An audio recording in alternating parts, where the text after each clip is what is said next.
Hi friends, ನಿನ್ನೆ ತೋರಿಸಿದ್ನಲ್ಲ ಕಷಾಯದ ಗಿಡ ಮೂಲಿಕೆಗಳನ್ನು ಒಟ್ಟು ಮಾಡಿದ್ದನ್ನು, ಅಂದರೆ ತಂದಿದ್ದನ್ನು ಏನೇನೆಲ್ಲ ತಂದಿದ್ದೆ ಅಂತ ತೋರಿಸಿದ್ನಲ್ಲ, ಅದರದ್ದು ಕಷಾಯನೇ ಇವತ್ತು ಮಾಡ್ತಿದ್ದೀನಿ.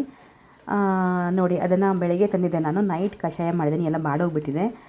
ಆಮೇಲೆ ಅದಕ್ಕೆ ತುಳಸಿ ಒಂದು ಆ್ಯಡ್ ಮಾಡಲಾಗಿದೆ. ನನಗೆ ತುಳಸಿ ಒಂದು ತೊಗೊಬಂದಿದ್ದೀನಿ ಆಯಿತಾ.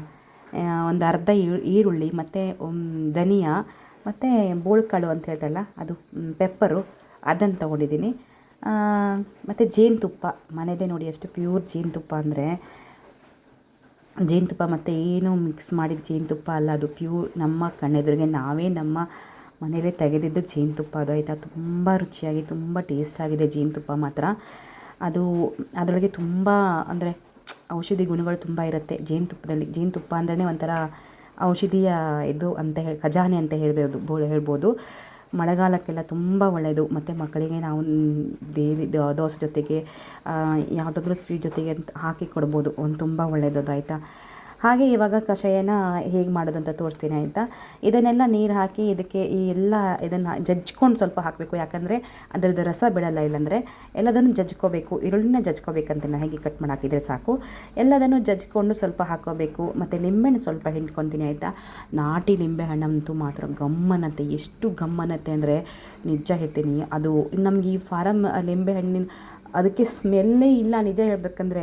ಇದು ನಾಟಿ ಲಿಂಬೆ ಹಣ್ಣಿಗೆ ಸ್ಮೆಲ್ ಅಂದರೆ ನಿಜ ಹೇಳ್ತಿದ್ದೀನಿ, ಇಲ್ಲಿ ಕಟ್ ಮಾಡಿದ್ರೆ ಹೊರಗಡೆ ತಗ್ಗದ ಸ್ಮೆಲ್ ಇರುತ್ತೆ. ನಾವೇನಾದರೂ ನಾನ್ ವೆಜ್ ತಿಂದಾಗಂತೂ ಕೈಗೆ ಹಚ್ಕೊಂಡ್ಬಿಟ್ರೆ ಅದು ನಿಜ ಹೇಳ್ತೀನಿ ಎಷ್ಟು ಸ್ಮೆಲ್ ಗಮ್ಮನತ್ತೆ ಅಂತ ಹೇಳೋಕ್ಕೆ ಸಾಧ್ಯ ಇಲ್ಲ. ಇವಾಗ ಇದಕ್ಕೆ ಜೇನುತುಪ್ಪನ ಇವಾಗಲೇ ಆ್ಯಡ್ ಮಾಡ್ಕೋಬೇಕಂತೇನಿಲ್ಲ, ಯಾಕೆಂದರೆ ಜೇನುತುಪ್ಪನ ಬಿಸಿ ಇರಬೇಕಾದ್ರೆ ಯಾವತ್ತೂ ಹಾಕೋಬಾರ್ದು. ಜೇನುತುಪ್ಪನ ನಾವು ಯಾವುದೇ ಬಿಸಿ ಪದಾರ್ಥಕ್ಕೆ ಹಾಕೋಬೇಕಂದ್ರೂ ಅದು ಬಿಸಿ ಪದಾರ್ಥ ತಣ್ಣಗಾದ್ಮೇಲೆ ಜೇನುತುಪ್ಪನ ಹಾಕಿ ಮಿಕ್ಸ್ ಮಾಡ್ಕೋಬೇಕು. ಯಾಕಂದರೆ ಜೇನುತುಪ್ಪ ಬಿಸಿ ಮಾಡಿ ಕುಡಿಬಾರ್ದು ಅಂತ ಹೇಳ್ತಾರೆ. ನನಗೂ ಸಹ ಗೊತ್ತಿಲ್ಲ, ಹೇಳ್ತಾರೆ. ನಾನು ಅದನ್ನು ನಿಮಗೆ ಹೇಳ್ತಿದ್ದೀನಿ ಅಷ್ಟೇ ಆಯಿತಾ. ಹಾಗೆ ಇದು ಅಮೃತ ಬಳ್ಳಿ ನೋಡಿ, ಅಮೃತ ಬಳ್ಳಿ ಹೆಸರಿಗೆ ತಕ್ಕಂಗೆ ಅದು ಅಮೃತಕ್ಕೆ ಸಮಾನ ಆಯಿತಾ. ಅಮೃತ ಬಳ್ಳಿಯಲ್ಲಿ ಇರುವಂಥ ಔಷಧಿ ಗುಣಗಳು ಯಾವುದರಲ್ಲೂ ಇರೋದಿಲ್ಲ. ಎಲ್ಲ ಸಸ್ಯಗಳಲ್ಲೂ ಅಷ್ಟೇ, ಔಷಧಿ ಸಸ್ಯಗಳಲ್ಲೂ ತುಂಬ ಔಷಧಿ ಗುಣಗಳಿರುತ್ತೆ. ಬಟ್ ಅಮೃತ ಬಳ್ಳಿ ಅನ್ನೋದು ಸ್ಪೆಷಲ್ಲು ಆಯಿತಾ. ಈ ಮಳೆಗಾಲಕ್ಕಂತೂ ನಾವು ವಾರದಲ್ಲಿ ಒಂದು ಸಲ ಈ ಕಷಾಯನ, ಅಮೃತ ಬಳ್ಳಿ ಕಷಾಯನ ಕುಡಿತೀವಿ ಆಯಿತಾ. ಅದಕ್ಕೆ ಸ್ವಲ್ಪ ನಾಟಿ ಬೆಲ್ಲನ ಹಾಕ್ತಿದ್ದೀನಿ ನಾನು, ಯಾಕೆಂದರೆ ಅದು ಅಮೃತ ಬಳ್ಳಿಯಲ್ಲಿರುವಂಥ ಈ ಕರೋನಾ ಟೈಮಿಗೆಲ್ಲ ನಾವು ಮತ್ತು ಎಲ್ಲರ ಮನೆಗಳಲ್ಲೂ ಅಮೃತ ಬಳ್ಳಿ ಕಷಾಯನೇ ಕುಡಿದಿದ್ವಿ ನಾವು ಈ ಕಡೆ ಎಲ್ಲ. ಅದು ಅಷ್ಟು ಒಳ್ಳೆಯದು ಆರೋಗ್ಯಕ್ಕೆ ಅಮೃತ ಬಳ್ಳಿ ಆಯಿತಾ. ಇವಾಗ ಇದು ಕುದಿ ಬಂದಿದೆ ನೋಡಿ, ಇದ್ರ ಕಲರ್ ಕೂಡ ಚೇಂಜ್ ಆಗಿದೆ. ಇದು ತಣ್ಣಗಾದಮೇಲೆ ಇದಕ್ಕೆ ಜೇನುತುಪ್ಪನ ಹಾಕುವ ಆಯಿತಾ. ಅಷ್ಟು ಬೇಗ ನಾವು ಬಿಸಿ ಇರಬೇಕಾದ್ರೆ ಜೇನುತುಪ್ಪನ ಯಾವತ್ತೂ ಹಾಕೋಬಾರ್ದು. ಇವಾಗ ತಣ್ಣಗಾಗಿದೆ, ಜೇನುತುಪ್ಪ ಹಾಕಿ ಮಿಕ್ಸ್ ಕೊಡ್ತೀನಿ ಆಯಿತಾ. ಮಿಕ್ಸ್ ಕೊಟ್ಬಿಟ್ಟು ಒಂದು ಸ್ವಲ್ಪ ಇಟ್ಬಿಟ್ಟು ಆಮೇಲೆ ಎಲ್ಲರಿಗೂ ಕೊಡ್ತೀನಿ ಕುಡಿಲಿಕ್ಕೆ. ಚೆನ್ನಾಗಿ ಮಿಕ್ಸ್ ಕೊಟ್ಕೋಬೇಕು ಈ ಥರ ಆಯಿತಾ. ಇದನ್ನು ಚೆನ್ನಾಗಿ ಮಿಕ್ಸ್ ಕೊಟ್ಟು ಇವಾಗ ನಾನು ಎಲ್ಲರಿಗೂ ಹಾಕ್ಕೊಡ್ತೀನಿ. ನಾನು ಸ್ವಲ್ಪ ನೈಟ್ ಮಲಗಬೇಕಾದ್ರೂ ಕುಡಿದೆ, ಬಾಕಿ ಮಕ್ಕಳಿಗೆ ಮತ್ತು ನಮ್ಮ ಮನೆಯವರಿಗೆಲ್ಲ ಇವಾಗಲೇ ಕೊಟ್ಬಿಟ್ಟೆ, ಮಿಕ್ಸ್ ಮಾಡಿದ ತಕ್ಷಣ ಕೊಟ್ಬಿಟ್ಟೆ ಆಯಿತಾ. ನೋಡಿ ಯಾವ ಕಲರ್ ಬಂದಿದೆ ಅಲ್ವಾ. ಎಲ್ಲ ಮಿಕ್ಸ್ ಬಿಟ್ಟು ಎಲ್ಲ ಅದಕ್ಕೆ ಎಲ್ಲ ಟೇಸ್ಟ್ ಅಂದರೆ ಒಂಥರ ಖಾರ ಸ್ವೀಟು ಅಂದರೆ ಸ್ಪೈಸಿ ಒಂಥರ ಆಗಿದೆ ಟೇಸ್ಟು ಆಯಿತಾ. ಅದು ಒಂಥರ ಎಲ್ಲ ಮಿಕ್ಸ್ ಆಗಿದೆಯಲ್ಲ. ಶುಂಠಿಲೂ ಸ್ವಲ್ಪ ಇದಿರುತ್ತೆ, ಶುಂಠಿಲೂ ತುಂಬ ಔಷಧಿ ಗುಣಗಳಿರುತ್ತೆ. ತುಳಸಿನೂ ಅಷ್ಟೇ ಔಷಧಿಗೆ ಅದು ತುಂಬ ಎಲ್ಲ ಸೇರಿದರೆ ಏನಾಗ್ಬೋದು ಹೇಳಿ. ನೋಡಿ ನಮ್ಮ ಮಗಳು ಕುಡಿತಿದ್ದಾಳೆ ಆಯಿತಾ, ಅವಳು ಕಷಾಯ ಕುಡಿಲಿಕ್ಕಂತೂ ನಂಬರ್ 1. ಹಾಗೆ ಇನ್ನೊಂದು ವಿಷಯ ಏನು ಗೊತ್ತಾ, ವೀಳ್ಯದೆಲೆಯಲ್ಲಿ ಇರುವಂಥ ಔಷಧಿ ಗುಣಗಳು ನಿಮ್ಗೆ ಗೊತ್ತಿದೆಯಾ? ಇದನ್ನು ವೀಳ್ಯದೆಲೆಯಲ್ಲಿ ತುಂಬ ಚೆನ್ನಾಗಿ ಔಷಧಿ ಗುಣಗಳಿದೆ.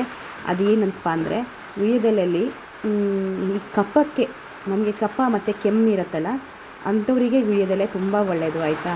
ವೀಳ್ಯದೆಲೆಯಲ್ಲಿ ತುಂಬ ಔಷಧಿ ಗುಣಗಳಿವೆ. ಇದರಲ್ಲಿ ನನಗೆ ಗೊತ್ತಿರೋದು ನಿಮಗೆ ಹೇಳ್ತಿದ್ದೀನಿ. ಅಂದರೆ ಸಣ್ಣ ಮಕ್ಕಳಿಗೆ ಆಯಿತಾ, ದೊಡ್ಡವರಿಗೆ ಅಂತ ಹೇಳ್ತಾ ಇಲ್ಲ ನಾನು, ಸಣ್ಣ ಮಕ್ಕಳಿಗೆ ಮಾತ್ರ ಇದು ಯೂಸ್ ಆಗುತ್ತೆ. ಈ ವೀಳ್ಯದೆಲೆನ ಕ್ಲೀನ್ ಮಾಡಿ ತೊಳ್ಕೊಂಡು ಚೆನ್ನಾಗಿ ಕಲ್ಲಲ್ಲಿ ಇದೆ ನೋಡಿ ಈ ಥರ ಜಜ್ಕೊಳ್ಬೇಕು ಆಯಿತಾ. ಇದನ್ನು ಜಜ್ಕೊಂಡ್ಬಿಟ್ಟು ಇದರ ಚೆನ್ನಾಗಿ ಜಜ್ಕೋಬೇಕು ಆಯಿತಾ. ಚೆನ್ನಾಗಂದರೆ ರಸ ಹಿಂಡಬೇಕು ಆ ಥರ ನೋಡಿ ಈ ಥರ ಜಜ್ಕೋಬೇಕು. ಇವಾಗ ಇದಕ್ಕೆ ಸ್ವಲ್ಪ ನೀರು ಹಾಕಿದ್ದೆ ನಾನು ಆಯಿತಾ, ಜಾಸ್ತಿ ನೀರು ಹಾಕಿ ಕ್ಲೀನಾಗಿರೋ ಬಟ್ಟೆಯಲ್ಲಿ ಇದನ್ನು ಹಿಂಡ್ಕೋಬೇಕು. ಇದನ್ನು ಹಾಕಿ ಚೆನ್ನಾಗಿ ಹಿಂಡ್ಕೊಂಡು ರಸ ತಕ್ಕೋಬೇಕು. ಆ ರಸಕ್ಕೆ ಒಂದು ಸ್ಪೂನ್ ಜೇನುತುಪ್ಪ ಹಾಕುವಷ್ಟು ಎಲೆನ, 3 ಎಲೆಗೆ 1 ಸ್ಪೂನ್ ಜೇನುತುಪ್ಪ ಹಾಕಿದ್ದೀನಿ ಆಯಿತಾ. 3 ಎಲೆ ತೊಗೊಂಡಿದ್ದೆನಲ್ಲ ಅದಕ್ಕೆ ನಾನು ಒಂದೇ 1 ಸ್ಪೂನು ಜೇನುತುಪ್ಪ ಹಾಕಿದ್ದೀನಿ. ನೋಡಿ ಇವಾಗ ಇದನ್ನು ಈ ಥರ ಬಟ್ಟೆಲಿ ಹಾಕಿ ಸೋಸ್ಕೋಬೇಕು. ಇನ್ನು ಸ್ವಲ್ಪ ಕೈ ತನಕ ತೋರಿಸ್ತೇನೆ ಇದೆ ಆಯಿತಾ. ಚೆನ್ನಾಗಿ ಹಿಂಡ್ಕೊಂಡು ಮಕ್ಕಳಿಗೆ ಮಾತ್ರ ಯಾವುದೇ ಇದಿಲ್ಲ, ಭಯ ಇಲ್ಲ ಇದರೊಳಗೆ ಆಯಿತಾ. ಈ ವಿಡಿಯೋದೆಲ್ಲ ಔಷಧಿಯಲ್ಲಿ ಯಾವುದೇ ಥರ ಭಯ ಇಲ್ಲ, ಯಾಕಂದರೆ ವಿಡಿಯೋದಲ್ಲೇನೂ ತಿನ್ನೋದೇ. ಜೇನುತುಪ್ಪನೂ ಇನ್ನೂ ಆರೋಗ್ಯಕ್ಕೆ ಒಳ್ಳೆಯದು. ಅದು ಎರಡೂ ಸೇರಿದರೆ ಯಾವತ್ತೂ ಕೆಟ್ಟದ್ದಂತೂ ಆಗೋದಿಲ್ಲ, ಒಳ್ಳೆಯದೇ ಆಗುತ್ತೆ. ಕಫಕ್ಕೆ ತುಂಬ ಒಳ್ಳೆಯದು. ಈ ಗಂಟಲಲ್ಲಿ ಒಂಥರ ಸಣ್ಣ ಮಕ್ಕಳಿಗೆ ಒಂಥರ ಸೌಂಡ್ ಆಗ್ತಾ ಇರ್ತಲ್ಲ ಕಫದ್ದು, ಮತ್ತು ಕೆಮ್ಮು, ಇದಕ್ಕೆಲ್ಲ ತುಂಬ ಒಳ್ಳೆಯದು. ನಾನು ನನ್ನ ಮಕ್ಕಳಿಗೆಲ್ಲ ಸಣ್ಣ ಮಕ್ಕಳಿಗೆ ಬಾಲೆ ಇರಬೇಕಾದ್ರೆ ಇದನ್ನೇ ಕೊಟ್ಟಿದ್ದೆ ನಾನು. ಜಾಸ್ತಿ ನಾನು ಸಿರಪ್ಪನ್ನು ಜಾಸ್ತಿ ಯೂಸ್ ಮಾಡ್ತಾ ಇಲ್ಲಾಗಿದೆ, ಇದನ್ನೇ ಜಾಸ್ತಿ ಯೂಸ್ ಮಾಡ್ತಿದ್ದೆ. ನೋಡಿ ಈ ಕಲರ್ ಬಂದಿದೆ. ಇದಕ್ಕೆ ಇವಾಗ ಒಂದೇ 1 ಸ್ಪೂನು ಜೇನುತುಪ್ಪನ ಹಾಕಿ ಕೊಡಬೇಕು ಮಕ್ಕಳಿಗೆ ಆಯಿತಾ. ಇವಾಗ ನಮ್ಮ ಮಗಳಿಗೆ ಒಬ್ಬಳಿಗೆ ಕೆಮ್ಮಿದೆ, ಅದಕ್ಕೆ ಸ್ವಲ್ಪ ಜಾಸ್ತಿ ಮಾಡಿದ್ದೀನಿ ನಾನು, ಯಾಕೆಂದರೆ ಅಂದರೆ ಜಾಸ್ತಿ ಅಂದರೆ 3 ಎಲೆದು ಮಾಡಿದ್ದೀನಿ. ಸಣ್ಣ ಮಕ್ಕಳಿಗೆಲ್ಲ ಜಾಸ್ತಿ ಹಾಕಬೇಕಂತೇನಿಲ್ಲ, ಒಂದೇ 1 ಸ್ಪೂನ್ ಹಾಕಿದರೆ ಸಾಕಾಗತ್ತೆ, ಯಾಕಂದರೆ 3 ಟೈಮ್ಸ್ ಹಾಕಬೇಕಾಗತ್ತೆ ಅಷ್ಟೇ. ನೋಡಿ ಅದೇ ಜೇನುತುಪ್ಪ ಅಲ್ವಾ, ಜೇನುತುಪ್ಪ ಮೊದಲೇ ಕೆಮ್ಮಿಗೆ ತುಂಬ ಒಳ್ಳೆಯದು. ಹಾಗೆ ಈ ಜೇನುತುಪ್ಪನ ಹಾಕಿ ಮಿಕ್ಸ್ ಮಾಡಿಕೊಟ್ಬಿಟ್ರೆ ಕೆಮ್ಮಿಗೆ ಇನ್ನೂ ಒಳ್ಳೆಯದು ಆಯಿತಾ. ವಿಡಿಯೋದೆಲ್ಲ ಜೊತೆಗೆ ಜೇನುತುಪ್ಪ ಸೇರಿದರೆ ಕೆಮ್ಮಿಗೆ ಕಫಕ್ಕೆ ತುಂಬ ಒಳ್ಳೆಯದು. ನೋಡಿ ನಿಮ್ಮ ಮನೇಲಿ ಯಾರಾದರೂ ಮಕ್ಕಳಿಗೆ ಇದನ್ನು ಒಮ್ಮೆ ಟ್ರೈ ಮಾಡಿ ನೋಡಿ, ಗೊತ್ತಾಗುತ್ತೆ ನಿಮಗೆ. ತುಂಬ ಒಳ್ಳೆಯ ಔಷಧಿ ಇದು ಆಯಿತಾ. Thank you so much. Video ಇಷ್ಟ ಆದರೆ ಲೈಕ್ ಮಾಡಿ, ಸಬ್ಸ್ಕ್ರೈಬ್ ಮಾಡಿ. ಇಂತಹ ವಿಡಿಯೋಗಳಿಗಾಗಿ ನಮ್ಮ ಚಾನಲ್ನ ಸಬ್ಸ್ಕ್ರೈಬ್ ಮಾಡ್ಕೊಳ್ಳಿ ಆಯಿತಾ. ಬಾಯ್ ಬಾಯ್, ಟೇಕ್ ಕೇರ್.